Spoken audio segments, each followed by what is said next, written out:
Without a win in hand this season, Ronnie manages to lead the points, but it's still early on, and he has fast rivals eating away at his lead from all sides. Can Sebring give his title fight a shot in the arm? We'll find out soon as we get ready to watch round 5 of the Lotus 79 Sunday Grand Prix Series, and you'll see it all live here on the Global SimRacing Channel. Hi, I'm Joe Peak, and joining me in the booth is Roush Racing driver Joey Atterbury. Behind the scenes, our director, Daniel Costello, and he's using cameras provided by Dougie Beard. Sebring is more well-known for sports cars, but Formula One isn't actually foreign to this circuit. Let's find out more with our track guide.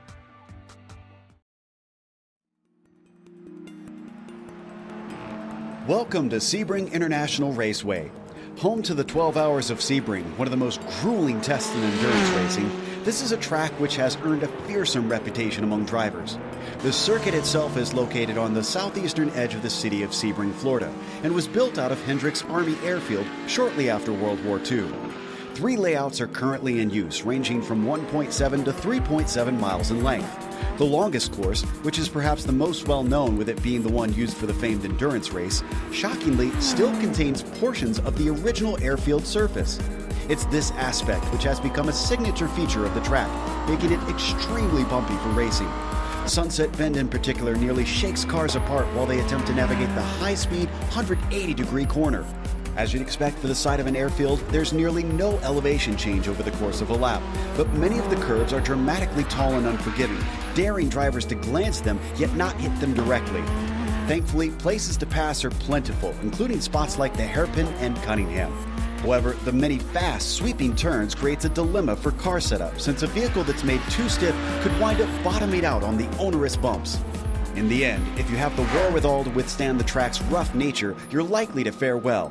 And since Florida fans almost always show up in huge numbers to witness this test of car and driver, you'll have plenty to impress at this legendary North American road course.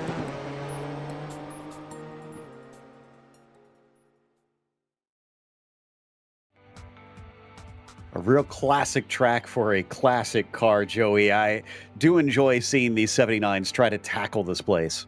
It's going to be a fun one to watch, and we are here at Sebring International Raceway. 17 turns, 3.7 miles, or just a tick under 6 kilometers in length. And when you look at this place, it is the host of some incredible endurance sports cars, but like Joe was saying, it's not unknown to have Formula One cars here in years past as well. The key to this place, respect the bumps. You're going to have to be careful putting the right foot down, especially out of that turn 5 area before Big Bend. It leads into a good passing opportunity at turn 7, also known as the hairpin. A couple more good passing opportunities going down into turn number 10, as well as off of the Ullman Straight going into Sunset Bend, also known as turn 17. But the key, I mentioned it, the bumps. You have to respect the bumps at Sebring. When I think about these 79s, they're low-slung cars that have lots of tunnels underneath. You got to keep the aerodynamics working around this racetrack. And that might be key in some of those quick corners for sure. Now, as I mentioned in the intro, the championship is underway with a bit of an interesting situation of Juho 4 rounds in, hasn't won a race, still is up at the top and relatively high over Mikko Lino. Now, that is because both Mikko and Topi Kortiniemi, who has taken the last 2 wins, have missed races. And they do have drop rounds in this series, so those haven't been taken into account yet, hence why we see Juho up at the front. But Karthik Pai has shown great pace this season. Keep an eye out for him. If the cards fall in the right way, we could see him maybe steal a victory somewhere along the line as well. Of course, we also have a F2 driver standings. How's that sitting, Joey? Right now it is Mr. Bjorn Ackerman leading the way, a comfortable 13 points ahead of Yanni Lehman. Also just 14 points back to Adam Klatska there in the 3rd place position. Relatively evenly gapped between really the top 4, Rolly Wallbank, and then Kirk Clapper involved in the top 5 as well. Things start to tighten up between himself and Ben Summers, only 7 points separating there. And then you see Miguel Moreland, Martin Reisman, Cam Porter, and Byron Long all also in the top 10 in this F2 driver standings. Another thing that they do in this series is the Teams Championship, and they have Lotus appropriately leading the way, not by much. Fittipaldi only back by about 24 points currently.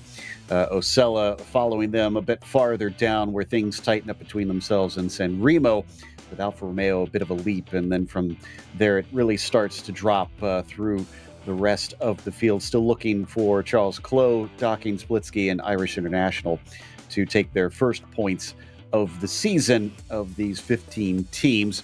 What about today's race, though, Joey? What are we in for? Right now, round 5 of 12 here in Florida, the virtual Florida, 21 laps around Sebring. An open setup as always. I think it's going to be really interesting to see who goes for high downforce, low downforce, or maybe somewhere in the middle there.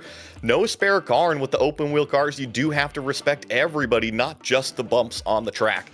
Drive-through penalty at 17x, a disqualification at 25x. There's plenty of runoff here at Sebring, but most of it is grass. So if you go off the track, you're going to find yourself losing a ton of track position. Try to keep those incident points down to as low as you can. We're in the last couple minutes here of qualifying. Juho Raina currently on pole, but an Olenek of a different sort is with us. Christoph joining in. Not sure if he's had many starts in this series, but certainly looking like he is proving to be someone to watch. He's a bit off of Juho Raina by about 3/4 of a second, but they still both have their second lap to try and bump this one up. So let's see what this number 11 car has underneath him. Certainly punching above his iRating a little bit as he crosses the line. A 48.8 becomes a 48.5. He gets closer, but he's still only second. Also seeing a few of these other cars slip through. The fastest lap reset by that number 2 car of Juho Raina, 148.0, and now Marco Sanfilippo jumps into P2 with a 48.3 as we ride on board here with Gernot Frische through this latter half of the racetrack. This is through the turns 15 and 16 complex, up over the Le Mans corner and onto the Ullman straightaway. That one is such a tricky corner. It doesn't look like much of a crest, but it is extremely low grip, and then it sets you up down at the end of the straightaway for probably the most famous corner here at Sebring, Sunset Bend. Can he go through here well? He holds tight to the inside, fades it out on the exit. What's it going to be? It looks like he's improving according to my timing sheets, and he does to a 48 flat. That is actually going to put him now on the front row. Gernot Frische, I don't think we can say anymore that he's a poor qualifier in this car. He's found his feet once again. Absolutely, and I don't think he ever went away. I think there might have just been a point that he was jumping in and qualifying versus jumping in and maybe turning one practice lap and then qualifying out here as Dylan Freckleton comes through the final turn 17. Let's see what he's able to put down. He is tracking much better than his previous lap time. Looks like he's going to jump up with a 49.1 up into 7th place. Just got 2 more cars to cross the line. Spickett needed it because his first one got deleted. Wow, up to 3rd for JDS. What about Lucas Lodato in the number 14? Also had his first lap deleted. Otherwise, he's going to start at the back of the field. He'll cross with just seconds to spare. 49.8 will jump him up to 17. That means our grid is now set. And Juho Raina has managed to grab the pole and the 2 bonus points here today. Gernot Frische going to be starting next to him, and Jack David Spickett going to come out in 3rd. Marco Sanfilippo will be starting to his outside. Christoph Olenek will be in the 5th position. After that, Rolly Wallbank, excellent qualifying for him. 6th place ahead of Timothy Vandenberg, with Dylan Freckleton, as we covered, jumping up to 8th at the very end. Andrew Petty will start 9th, and then Barry West rounds out your top 10. Jean-Francois Boscus will be lined up in 11th place. Next to him will be John Olson in 12th. Daniel Gallus starting in 13th with AJ Roper in 14th. Tyler Green starting 15th with Danilo Sanfilippo in 16th. Lucas Lodato in 17th with Ian Haycox lined up next to him in 18th. Gary Ho 19th and Kevin Parish in 20th. Just a single car across the page. Doug Cloud will be our 21st starter today. All 21 did manage to set times, but What is it going to look like in race pace? As often this car can be quite different in handling from that low fuel to being full of fuel. And will the drivers be able to manage that around here with it bouncing around, being so low slung and hitting those bumps so hard? It has been super hot on the track surface itself, 119 Fahrenheit. That's actually gone down since practice, where it was at about 122 for a bit. So looks like we've got everybody on the grid.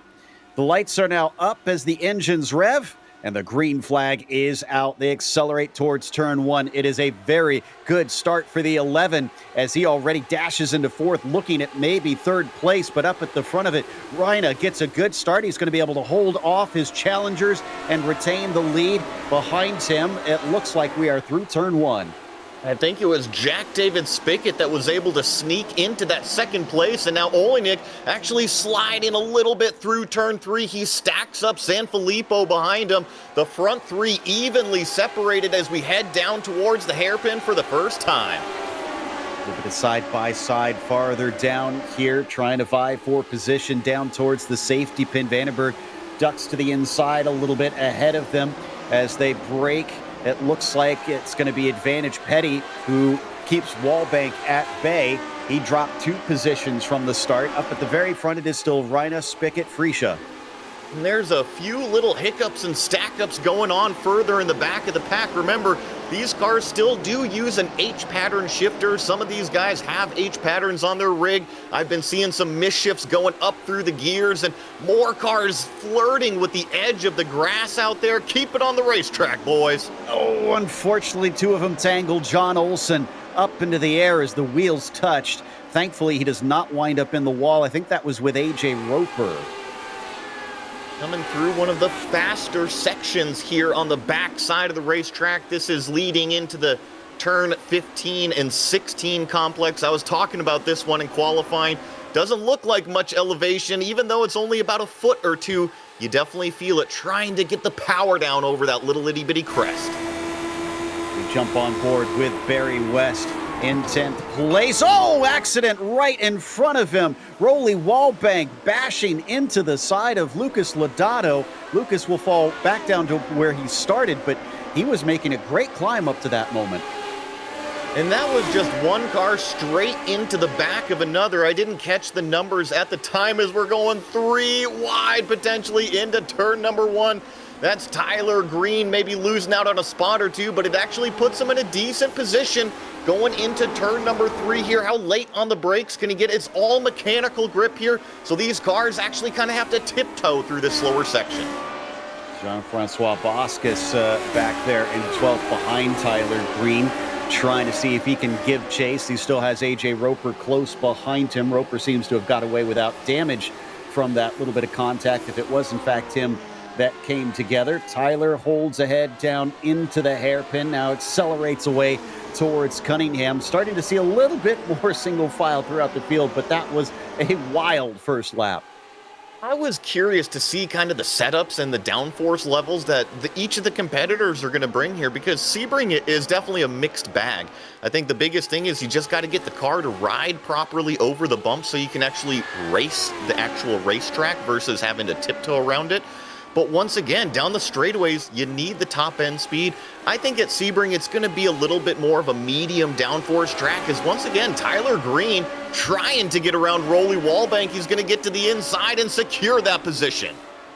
Tyler definitely been in the wars here at the start. Still a battle behind him. Jean-Francois Boscus playing defense. Oh, and more contact. This time, it looks like Roper will not get away with it, losing a wheel. He sees it tumble down the racetrack, and I believe that's one of the injured cars, as well as we were briefly 3 wide trying to sort out the track position going into turn number 17. Oh, it's getting a little bit narrow there in the bumpiest section of this racetrack, but Ian Haycox looks like he's going to accelerate away from that group. So Wallbank and Lodato seem to have black and orange flags, so too much damage. They've got to get the cars repaired. They're not considered safe, and will suffer from that contact anyways.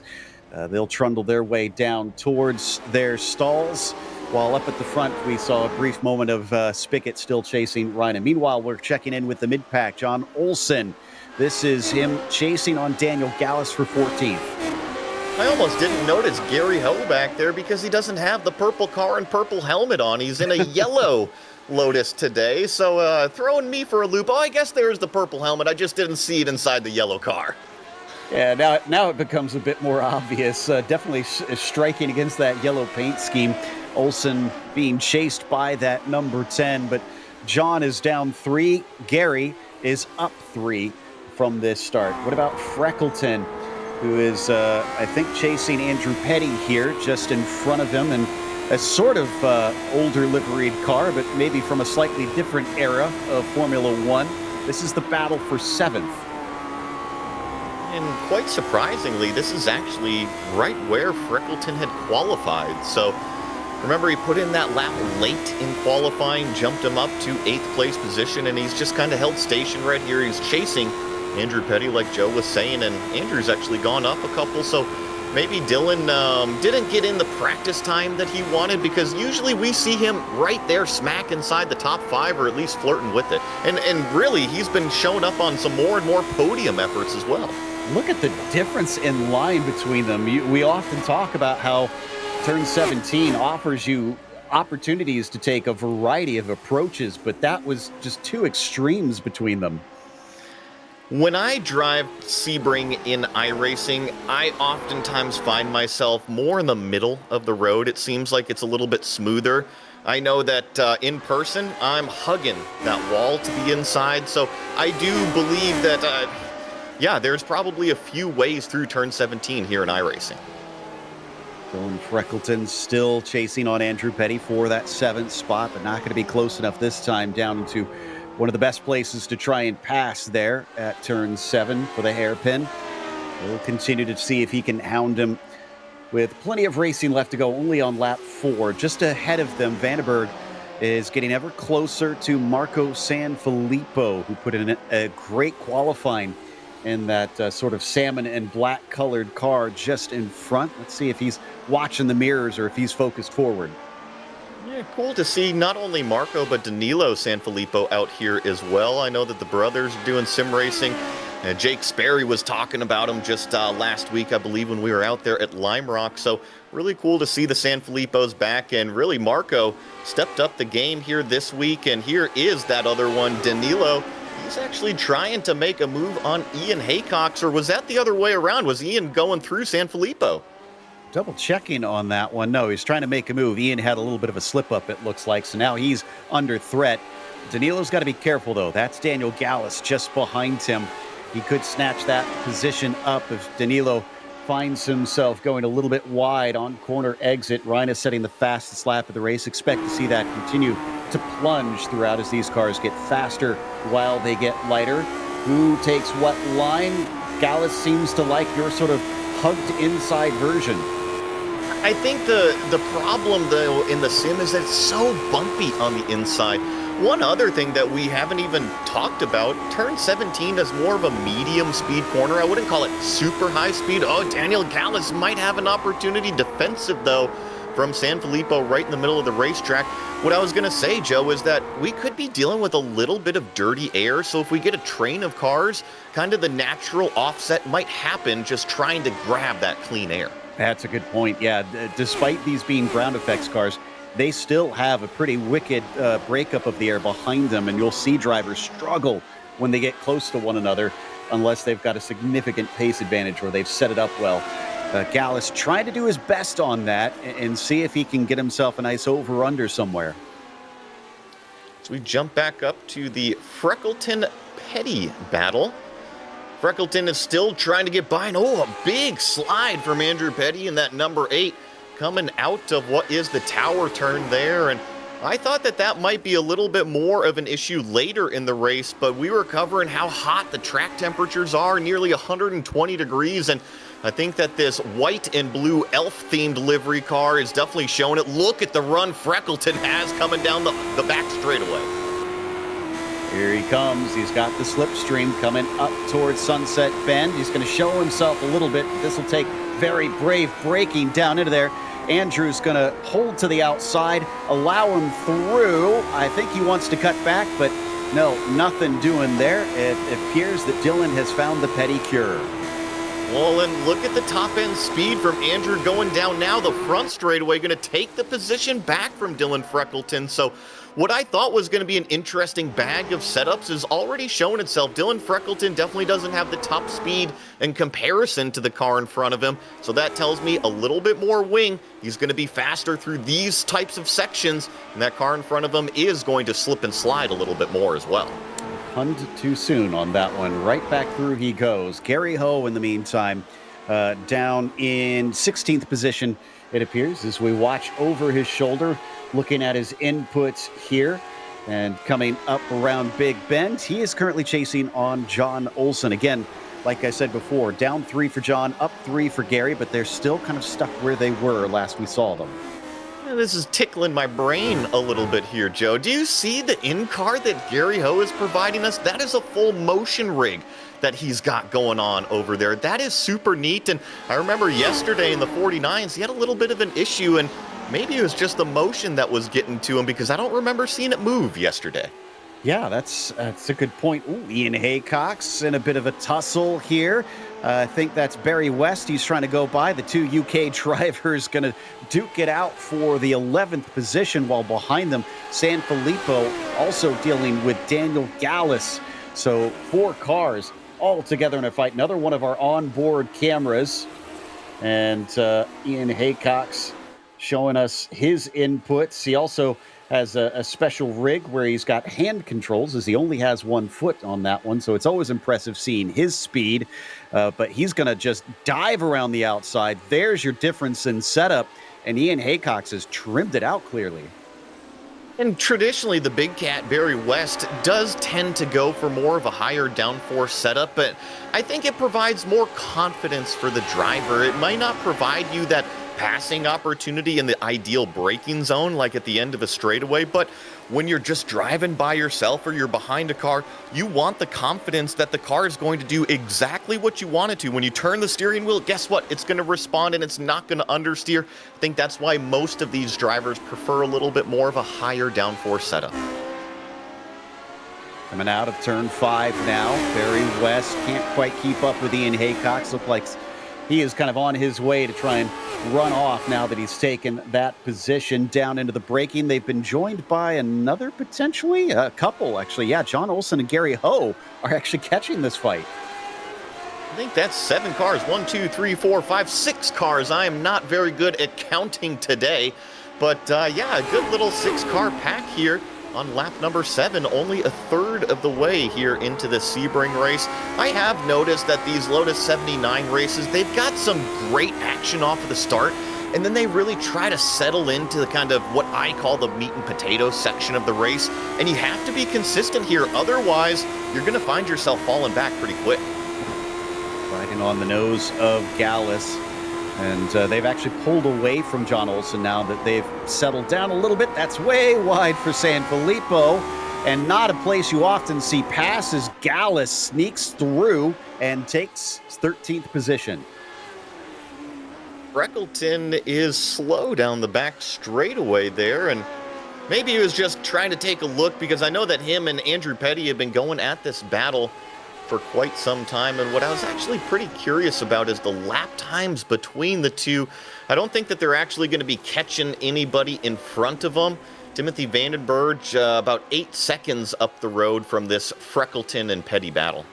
And I went and checked. Freckleton has hit the wall, so I think that car is limping. That's why you're seeing him fall off. Yeah. Tyler Green is now trying to see if he can get by. I don't know if we can manage to find a replay of it, but this was a pretty hard smack. And you can see it on the right rear, and we'll feed the replay as soon as we get it here. Looks like it's going to be coming in. This is going to be a little bit of a different replay. This is Lucas Lodato. This is going into the tower turn. Let's see, does he clip the inside apex curb? Just barely nudges it, but it's actually the grass, the dirt on the exit. It spins him around to driver's right. That's a shame to see. Definitely some damage taken from that one. To the other Sanfilippo, Marco up in 5th. This has been a bit of a stalemate for a bit, I think. No, actually, excuse me. That is, he's approaching Doug Cloud, so he's actually coming across lap traffic. Now, this could play a part in things as Vandenberg catches him. Absolutely, and he actually gets checked up just a little bit, which is going to affect the top speed. And you see now he's even using the lap car as the slipstream. Timothy Vandenberg has a huge head of steam. Does he make a lunge? I think that Vandenberg a little bit more top-end speed, so expect to see this black and rouge car accelerate through the twistier bits, and Timothy Vandenberg constantly put the pressure on just because he's got that faster speed down the straightaway. Coming up into the braking of turn one, Timothy now hounding that number 3 machine. Marco's down a spot from where he started this race. Looks like we got another replay. Let's see. Is this Dylan Freckleton hitting the wall? This looks like it's going to be it. That's coming through Bishop down into Jean Debienne where the accident happened. Oh, you know what? I'd say the curbs did it. Yeah, and he just got wide, didn't he? He just maybe was a little bit too fast through turn number 15, which spit him out onto that curb like you were talking about. And I think with the low ride heights, he can kind of be a passenger at that point. Yeah, from that angle, it didn't look that hard, but I can tell you from where I watched it on mine, it definitely looked like he slapped it pretty significantly. Timothy still chasing on San Filippo, try and crack into the top 5. They do have the newcomer Olenek there in the 11 just in front, but he's been staying just out of arm's reach of Marco. I think that this is the most interesting battle on the racetrack. I think there's other closer ones like this, for instance. Daniel Gallus trying to make his way around Barry West, do the over-under. A little bit too aggressive on that over-under maneuver. He's going to have to look for another corner to try to make that pass done and stick on Barry. But I was just mentioning the Olenek, Sanfilippo, Vandenberg battle because they keep flip-flopping in the lap times. It's almost like each one of those cars is faster than the other. It's just a matter of which lap they're going to do it on. Oof, that was looking very close for West as Gallus tried to kind of poke in but couldn't get the overlap that he needed. Does he set him up here for the Ullman Straight? It certainly looks like it. He gets a good run off the corner. Which of them has the less downforce setup on the machine? I'd say Daniel Gallus as he breezes past West. 167 miles an hour compared to, look at Barry West fight back on the inside. He makes contact with the right rear, and unfortunately Daniel Gallus is going to pick up some damage. I don't know if he made it into the tire wall. Barry West definitely made a huge lunge to try to get back that position. Daniel Gallus tried to close the door. Can confirm Gallus did hit the wall, unfortunately, so maybe just a little overambitious from Barry, thinking he could break deeper into that turn, and the two made contact. John Olson down here in 13th managed to sneak by them, and he not only got those 2 spots, he's got Danilo Sanfilippo just in front of him as well. He could maybe get 3 here, so something's happened to Dylan Freckleton again. Did the car finally give way here into turn 1? That right rear is the one he hit. And yeah, it just said, I can't do this anymore. And around he goes. Good catch, though. And I actually think this is after he came into the pits because he had gotten that car fixed up from what I see. He's back out there on the racetrack. So I think that actually just happened to Dylan Freckleton. But the good part about it is thankfully no wall hit, no car hit. So he should be able to keep on rolling. Yeah, not often you could say you avoided the wall when you lose it in turn 1. Tyler Green, this is Petty just in front of him. We've watched this before. Petty on the back foot a little bit as Tyler kind of looks back and forth coming out of Le Mans onto the Ullman Straight, but he doesn't get the exit he needs. We hop on board, watching over his shoulder, coming down to Sunset. See if the bumps. Oh, and Petty just way wide there into Sunset Bend. That's going to cost him a lot of time. Tyler Green with a nice run to the inside, but not much you can do around the outside of turn number 1 unless you're carrying a huge head of steam. See if he makes a lunge on the inside. No, actually very, very conservative into the turn 1 entry. There's a lot of big bumps there, and you actually see Tyler run about half a car with 2 wide on exit. As we jump back to this Kevin Parrish battle, who's fending off Barry West and Daniel Gallus once again. Gallus overtakes Barry. Not sure if Barry tried to let him by or if he's dealing with a damaged car. but Daniel Gallus, who we know hit the wall, probably not at 100% himself. Kevin Parrish just in front of them, leading what is a 4-car train. I see Gary Ho in behind, who I'm being told has actually got a damaged shifter, so that's why he's now converted over to the flappy paddles. The flappy paddles. You gotta love to see it. And here is Gary Ho and making a pretty late braking attempt there. Not any sort of passing move, but closing that gap ever so slightly on the car in front that we've talked about so much already. That is that white and green number 13 of Barry West. Might even have a little bit of damage on the car from that incident with Daniel Gallus. I wouldn't be surprised of. That's true. I'm very curious. He's got a little hose kind of coming up and aiming at him. It's an air blower. Well, yeah, I wonder if that's connected to the sim, because I believe there are some who do that. Is in front of him. There's a little bit of a half spin. And I think that was Barry West losing control of the car. But yeah, I wondered if it's actually tied to the speed of the car, or if it's just him getting some cooling. I totally get what you're saying, because I believe what they're called is wind sims. And a lot of the open wheelers, you're right, they do that. And I know that Gary Ho races the 49s as well as the 79s, a lot of that open wheel stuff. So you're right, that could actually be a wind sim, not necessarily cooling him off, but giving him more of that immersion, plus coupled with that motion rig. It's got to be a pretty cool experience, and the VR. Absolutely. I'm pretty jealous. It looks fantastic.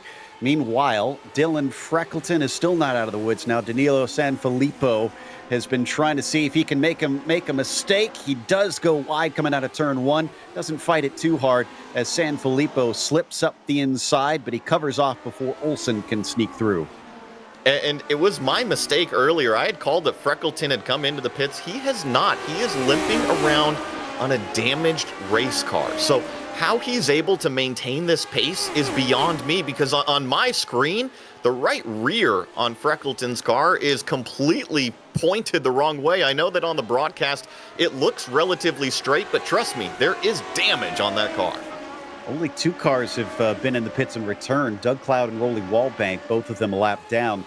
Otherwise, Lodato and Roper are the only retirements we've had in what has been an action-packed round 5 for the Sunday Grand Prix series, and we still have 10 laps to go, and Gallus is not done giving us the action that he has been, as Parrish is his next victim.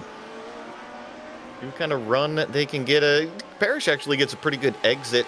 Now it's just going to kind of give credit here as John Olsen is going to get by Freckleton. I think that Dylan is doing a really good job sticking exactly to the racing line, or a line, and clearly leaving the door open when somebody is behind him. He knows he's got a damaged car, and he's simply just trying to race to the end to collect points and not involve anybody else. But what I was going to say is, I actually think that JDS has done a terrific job. He's still only 1.3 seconds behind Yuho up front. Definitely a damage limitation run for poor Dylan, who's only running with one leg right now, I think. As he kind of comes back to the racing line ahead of John Olsen down the main straight. Still has enough top end speed that he's not being swallowed up. So that's the good news for the 5 car, but he's way off the racing line down through turn 1. And that's going to leave him vulnerable, as Olsen still can't quite make it happen. This is a fascinating battle, because Dylan seems to be having trouble reaching the apexes. Yeah, and he leaned on that right rear, I think, a little bit too much coming out of what is turn number 5, but he's got the inside going into the hairpin. Unless John Olsen can really make a huge lunge, Freckleton should be able to defend it. And now look what's happened. Kevin Parrish, Daniel Gallus, and even actually Barry West has fallen off just a little bit, but he's got 3 more cars stacked up behind him. Yeah, Olsen's got to make this happen pretty soon, because Parrish very quickly caught up to them here. They'll go through Cunningham, still can't quite find the speed to overtake this gray and purple machine. So Parrish and Olsen will have to take their time, find their spots carefully. They'll come up to Jean Debian here soon. As we said, that's rare that you will see passes, but we know that Freckleton's got a car that's kind of not 100% on one side of it. Now, this is the battle between Tyler Green chasing Andrew Petty in that white and blue elf-themed car. Andrew has had his mirrors full, literally this whole race, it seems like. Quite a busy Sebring International 21 laps he's going to have on his hands here because he's got this red number 17 firmly on the gearbox. And he unfortunately made a mistake through turn one, lost it on his own, thought that maybe Tyler was going to be running into the side of him. Thankfully was able to avoid after taking a minute to try and decide which way to take. You know, and that was completely off of my screen. I didn't even see that happening. That was a great call there. And now I think this is John Olsen finally going to make the move on Freckleton. Freckleton actually squeezes him down pretty hard here, but he's going to get the pass done, and now it's going to be up to everybody else. The floodgates are open. Yeah, I'm starting to question both of our assessment that Dylan was just kind of giving up the ghost on this one and trying to get to the finish. I think he's fighting as hard as he can. I think he's still trying to figure out where the damage is on his car, because I am as well. It seems like his car is completely up to speed in some sections, but then all of a sudden it's off pace in others. So I think that he might still try to be figuring it out as well. Well, he lost 2 positions there. Gallus still hasn't quite gotten by. So the Pink Floyd car still remains in 14th, at least for the time being. Still 8 laps to go and plenty of chances, depending on how tough the number 5 car can defend here. And I went on board with Freckleton so I can kind of see where his steering wheel is. And it is not very off-center, but it's just tilted to the right maybe a little bit, like he's kind of steering at the 1 o'clock position rather than the straight-up 12 o'clock position. It's kind of blocked by the helmet here, but the car doesn't seem to be wandering a ton. However, you see it going back and forth, left and right. That's the toe. That's what's really suffering, especially on the top-end speed. I was trying to make out what his little cockpit note said. It said, "You can't hurry love, but love is crossed out," and then there was something scribbled underneath it. Still going to hold on to that position. And Gallus is going to get a very good run, though. I think he's going to go for it. He does dive down to the inside of turn 1. And this is the sort of corner we've seen Freckleton struggle with, and he has to finally give it up. I'm not sure what the crossed out meaning is, but I can tell you that I know that Freckleton is a Phil Collins fan, and that is a Phil Collins song. Aha, okay. Well, we do get to chat with him from time to time. We'll see next time he's hopped in with us whether or not he'll give us the down low on what the extra word is written underneath it. So down to 15th falls Dylan Freckleton. I know we haven't looked at the front in some time. Here they are on our screen now. Rhino only 1.2 seconds ahead of JDS. So it's not like he's run away with this one. That's just they haven't gotten any closer to each other. They're turning pretty much identical laps. The last was a 48.3. Actually, JDS was a 48.2. Granted, a high 48.2, but pretty dang identical. This time around, a 48.20 from Yuho Reina, a 48.24 from Jack David Spickett. I don't think it really gets much closer than that. I asked the question on whether or not he'll see a turn of form here and finally get his first win of the season, and it looks like Yuho is ready to try and answer that. Just has to make it 6 more laps to really make it definitive. On the opposite side of things, Jack David Spickett, I checked his stats like I usually like to do. He only has 1 win to his name so far in the Sunday Grand Prix series. So JDS is going to feel a little hungry, I imagine, as we check back in with Parrish. This is the closest battle we've got on the racetrack. And remember, it kind of stacked up because they were all trying to get around Dylan Freckleton, who spins it in the background of the shot there, coming around turn 17. And just think that's a sign of having to deal with the damaged race car for so long. But back to my point, this 3-pack is kind of compressed up because of that silver car. It's provided this great battle. Kevin Parrish trying to find his way around this blue number 6. John Olsen, then Daniel Gallus, also that 3rd car line, as we get this replay of exactly what happened to Dylan Freckleton. I bet you it's just going to be the bumps, getting on the gas, and a loose race car. Now watch how close he gets to the pit attenuator, though, here. A couple more feet, and he would have been in some trouble, but thankfully he got it wound up in time, turns it around, and is immediately on the gas to take off. I don't think he even lost a position. No, but unfortunately, he has more company in his mirror, this time in the form of the yellow car with purple helmet, Gary Ho in this motion rig. So we'll have to see if the yellow number 10 can get by this wounded silver and purple number 5. Yeah, approaching to the back of him with that spin that Dylan experienced this lap. So obviously has known that that car might not be at its best. So watch on board once again. Always makes me feel better when I see other drivers also wear racing gloves of some sort. I have fingerless gloves that I run in, but I know I unfortunately have rather sweaty palms, so I kind of need them or else things get slippery.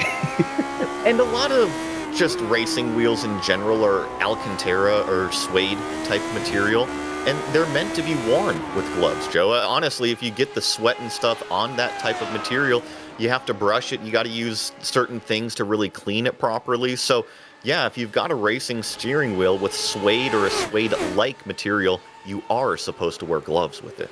Oh, interesting. Okay, well, I don't think I have the nicer material, but glad I've been doing sort of the right thing. Kevin Parrish does the right thing through turn 1, but doesn't finish the job as he goes side by side with John Olsen. The battle carries on, and it is fiercely fought until Olsen finally pulls fully ahead. I'd be curious about Daniel Gallus, too, this third car in line as Parrish, going to go way around the outside, and here's Gallus all the way up the gearbox. It looks like Parrish is going to be able to complete that pass, so move him up into 12th, and Daniel Gallus is now going to try to get around that blue car. These three are not holding back. Some great stuff between them. I think Daniel's got a good shot at getting by Olsen, but Olsen is deep on the brakes down into Cunningham and will deny him. Yeah, really good job to get hard on the brakes there into turn 10 and closes the gap actually to Parrish here in the tower turn number 13. Gets the nose tucked nicely to the apex, so what seemed like an easy pass for Parrish, it's actually now John Olsen kind of rebuffing it. This kind of goes back to what you were talking about earlier. It seems there's way different strengths between these three cars on where each one really finds the speed around this lap. And while Kevin seemed to be good at the start of things, now John Olsen is fighting back here in the latter half. Down the Ullman Straight, probably the smoothest part on this racetrack, heading up into the bumpiest part, turn 17. I actually saw John Olsen kind of tail off there in terms of the top-end speed on the back straightaway.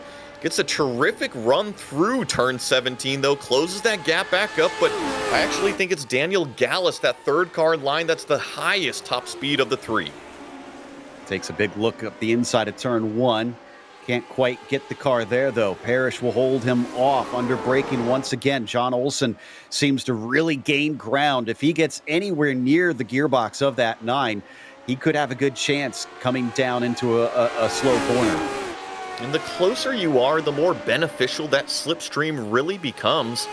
So yeah, as long as you can get kind of attach the magnet to the back end, the closer you are, the more sucked in you get, and then hopefully you can make that move when you get to the end of a brake zone. But all three kind of equal distant here, headed towards turn number 10. And I don't think that any moves are going to be made on this one. Now, it's like they're not quite near enough, and nobody's poking their nose out of line. Just an update as well. Freckleton did another 360 at turn 1 and got away with it, but he did lose out to Gary Ho. So that one changes positions, as that was aggressive from Olsen. He knew he needed to take those chances, but Parrish is stronger coming off the corner. So is Gallus. He tries to elbow his way through, but he doesn't have the guts to keep his foot in it. Olsen once again pulls ahead. I really thought Daniel Gallus had the pass done, but you're right. He just kind of took his foot completely out of it, bailed out of the pass attempt, and John Olsen lives to hang on to 13th place for at least another corner. In fact, Gallus slid through Le Mans. He loses multiple car lengths up to the number 6 machine. Down to 3 laps to go now for these drivers as they cross the line. They've separated at least temporarily, but from what we've seen, I'm pretty sure they're coming back together soon. That's the second lap in a row that this red number 9 has really struggled putting the power down coming out of Sunset. And John Olsen behind just squares the thing up and gets this huge launch down the front straightaway.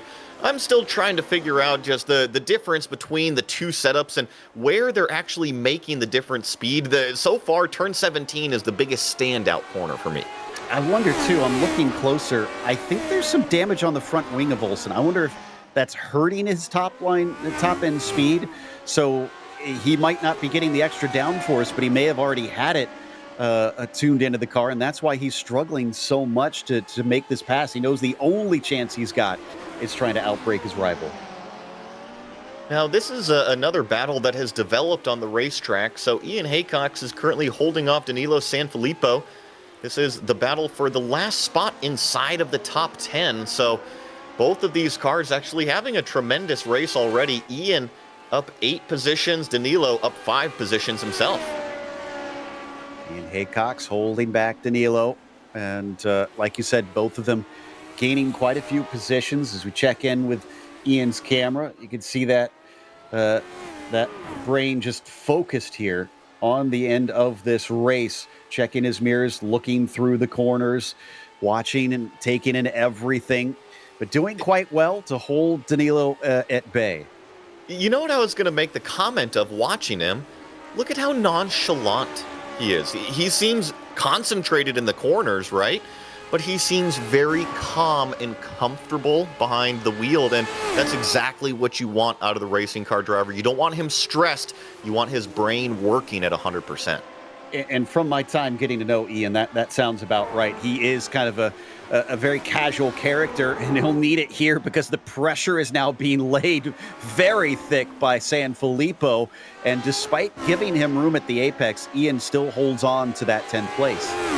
Yeah, but Sanfilippo very close now, and I think this is a great passing opportunity heading into the hairpin, but Ian Haycox, and they're going to make contact, just a little bit of front to rear, and Ian goes way wide. He takes the escape road, so he's not going to go through the grass, but it will cost him a position. I don't think he's going to lose 2, just 1. So he'll take off, so it looks like the car seems to be okay, but yeah, Sanfilippo not seeming to lift to try and hand that one back, so it looks like he's going to just hold on to it.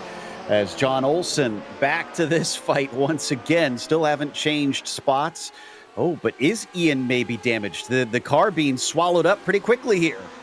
And that provided the opportunity for John Olsen to look to the inside, but good job for Parrish to get the power down coming out of turn 13. And I agree that maybe there's something a little bit wrong with this white and green car. He doesn't seem to have the top end speed in comparison to everybody else, but it's pretty drastic.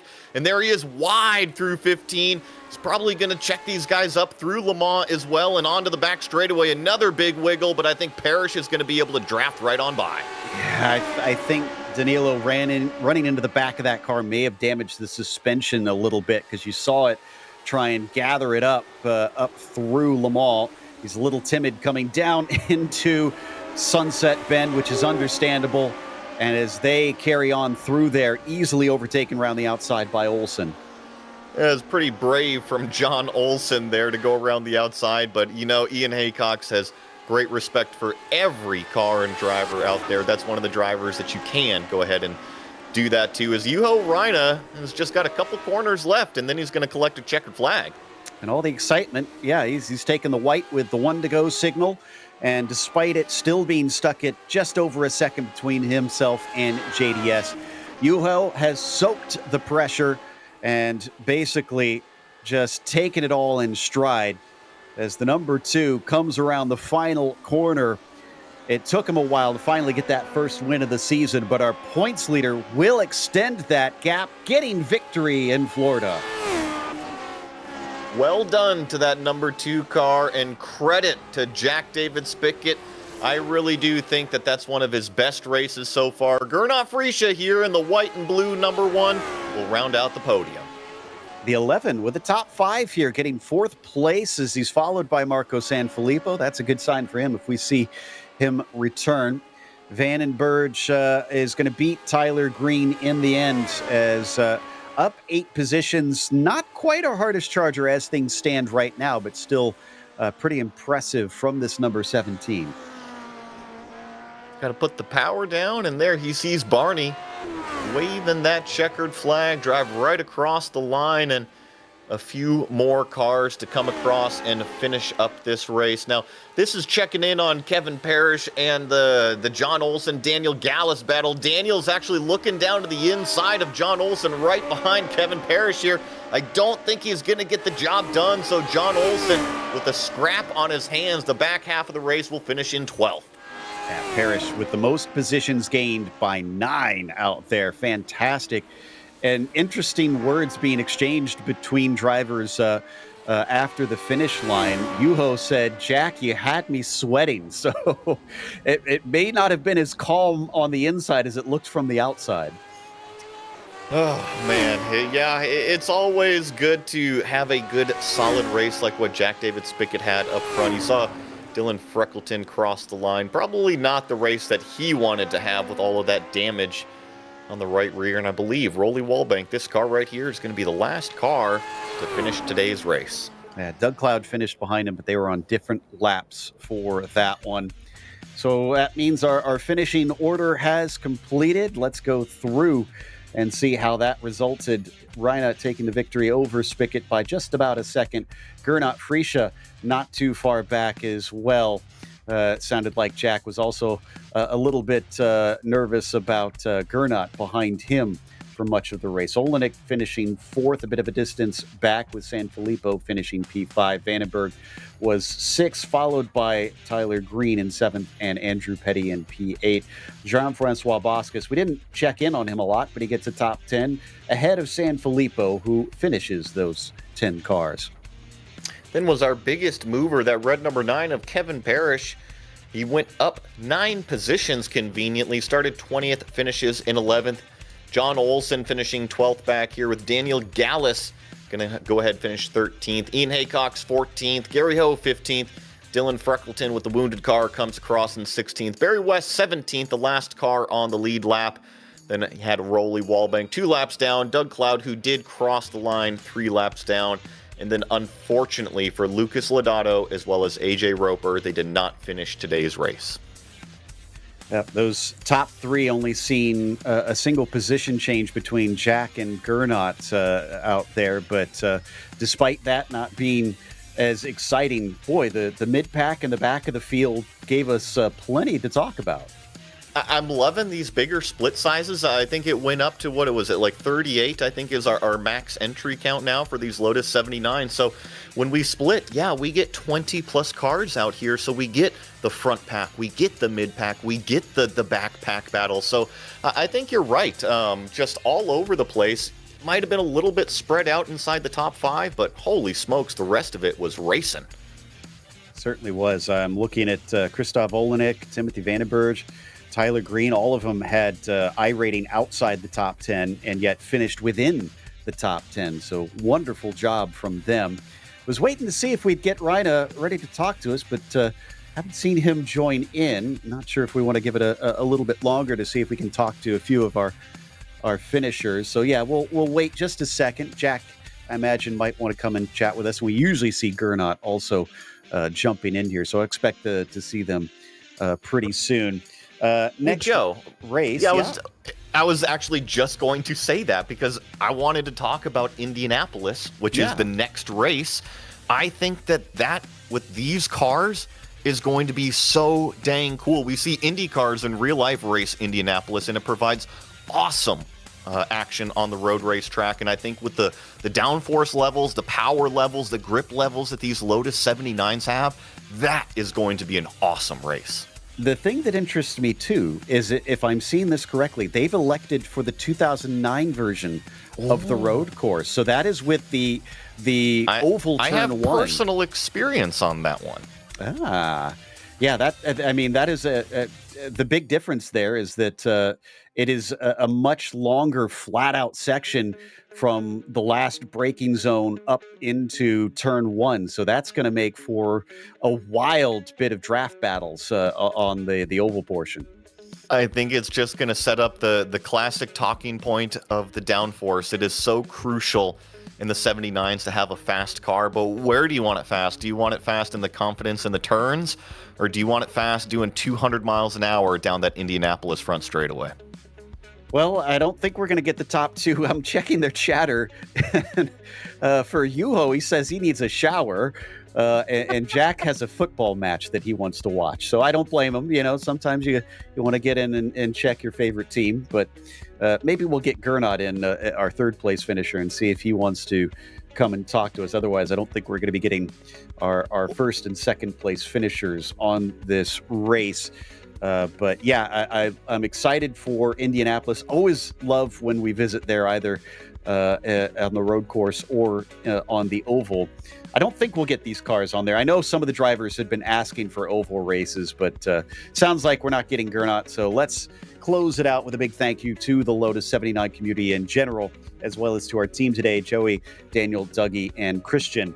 Also, make sure to check out our social media, our website, and our merchandise store. And don't forget to subscribe to our YouTube channel so you don't miss a moment here on GSRC. Like we said, we'll be back on the 21st for the Indy Road Course at 12:30 p.m. Eastern. So make sure and tune in for that. But be sure to check out our other broadcasts that we have listed here. And until next time, race clean, race hard. We'll see you on the track.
Wow.